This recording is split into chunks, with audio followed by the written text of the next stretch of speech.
이게 급매물일 경우에는 이렇게 잔금일을 길게 잡기 힘드실 거예요. 이런 경우에는 중간에 안녕하세요. 집 보여주는 여자입니다. 오늘도 잠깐 부동산에 나왔다가 여러분들에게 부동산 계약서 쓰는 방법에 대해서 말씀드리면 좋을 것 같아 이렇게 영상을 켜게 됐습니다.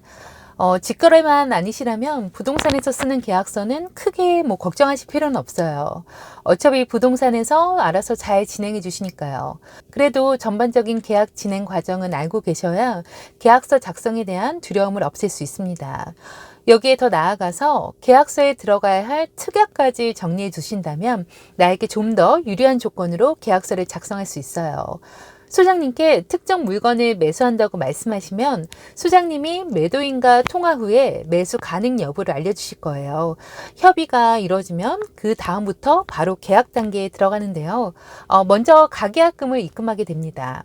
여기서 가계약이란 본 계약 앞에 임시적으로 맞는 계약으로 가계약에도 특정 부분이 명시가 되면 본 계약과 동일한 효력이 발생해요. 따라서 우리가 가계약금을 보내기 전에 중요한 내용은 미리 협의가 되어야 합니다. 우선 잔금 날짜를 정해야 되는데요.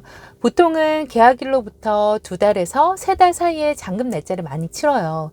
하지만 실제 입주를 안 하고 전세를 맞출 계획이시라면 이보다는 훨씬 더 넉넉하게 잔금 날짜를 잡으시는 것을 추천드려요.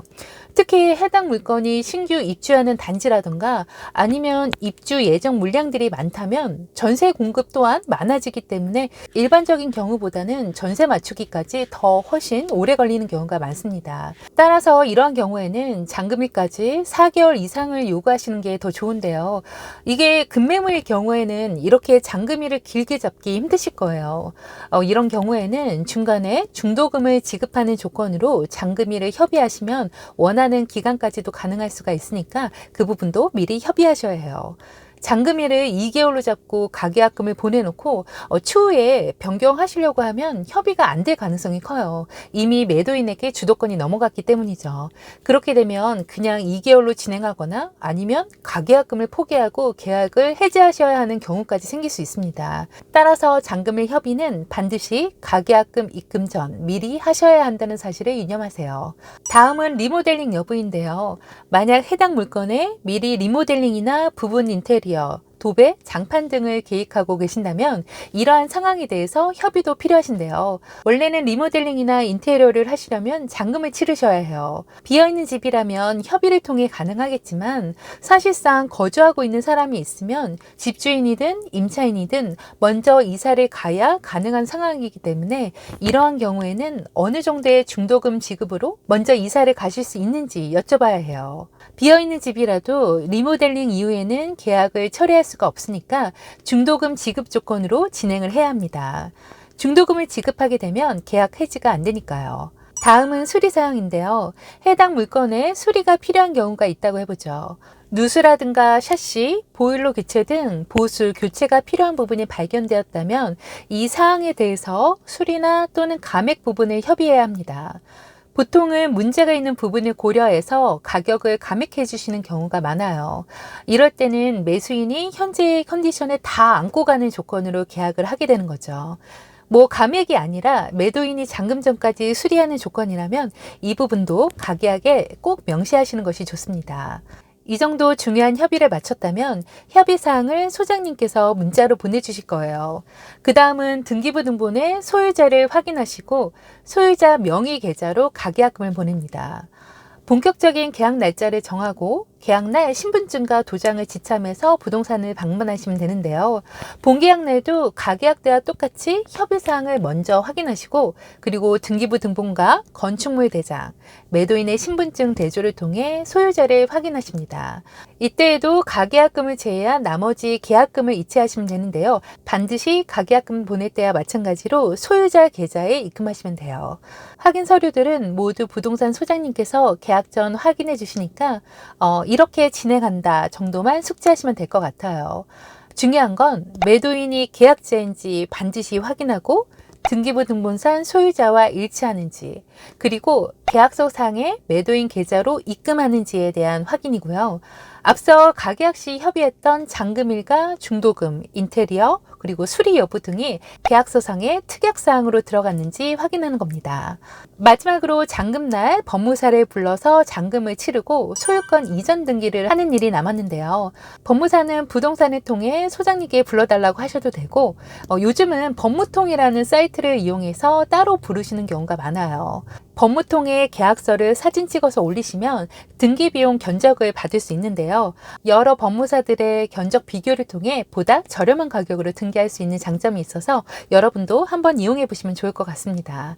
잔금날에는 법무사 사무실에서 가져오라는 서류를 지참하고 잔금 이체를 할 수 있게 미리 인터넷 뱅킹 한도를 최대로 올려놓으시는 것이 좋아요. 가끔은 잔금 당일날 이체 한도가 막혀서 잔금을 치르러 직접 은행에 가야 해서 이사가 늦어진다거나 하는 소동이 생길 수 있으니까 반드시 미리 확인하시면 좋습니다. 만약 대출을 받으신다면 잔금 전 미리 대출 은행과의 상담을 통해 대출 신청을 하셔야 하는데요. 주거래 은행이라고 대출이 잘 나오는 건 아니에요. 그래서 최대한 많은 은행을 비교해 보시는 것이 좋습니다. 일일이 다 찾아다니시려면 시간이 상당히 오래 걸리니까 가능하면 부동산에서 소개해주는 대출 상담사 분들에게 상담을 받으시는 것을 추천드려요. 그분들은 해당 지역에서 부동산 대출을 전문적으로 하시는 분들이라 대출 관련 지식도 풍부하시고 업무 처리도 빨라요. 그렇다고 이율이 비싸지는 것은 아니니까 걱정 마시고요. 그분들을 적극 활용하시는 것을 권해드려요. 대출받아 잔금을 치르시는 경우에도 크게 걱정하실 건 없어요.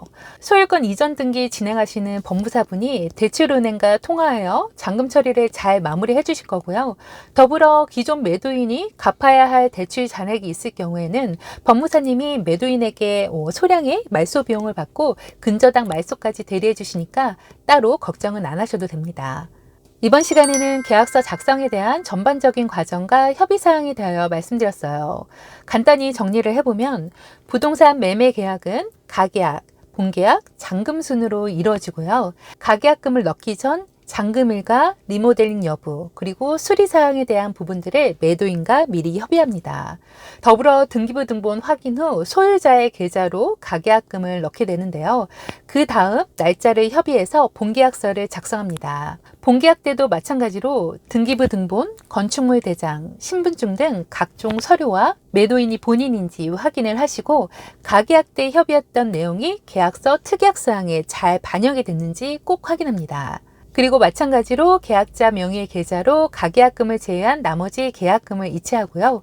잔금일까지 법무사를 알아보고 소유권 이전 등기에 필요한 서류들을 준비해 놓습니다. 대출을 받으시는 경우라면 부동산에서 소개해 주시는 대출 상담사 분들을 활용하여 대출을 미리 진행하고요. 잔금 전 반드시 계좌이체 한도를 체크하시고 서류를 지참해서 잔금을 치르고 법무사를 통해 소유권 이전 등기 접수까지 합니다. 소유권 이전 등기까지는 보통 일주일이 걸리니까 일주일 후에 인터넷 등기소에서 등기부 등본, 즉 등기사항 전부 증명서라고 하는데요. 이 서류를 발급받아서 소유자가 매수인으로 변동되었는지도 확인하세요. 마지막으로 법무사분이 등기권리증을 따로 보내주시니까 잘 보관하시고요. 이 등기권리증은 재발급이 안 되니까 보관을 잘 하셔야 하는 것도 잊지 마세요. 오늘은 이렇게 계약서 작성에 대한 전반적인 과정과 세부 사항들을 말씀드렸어요. 여러분들도 앞으로 계약을 많이 하시게 될 텐데요. 이러한 전반적인 사항들을 미리 알고 계시면 나중에 상당한 도움이 되실 거라 생각합니다. 오늘 내용도 조금이라도 도움이 되셨다면 구독과 좋아요 부탁드리고요. 지금까지 집 보여주는 여자였습니다.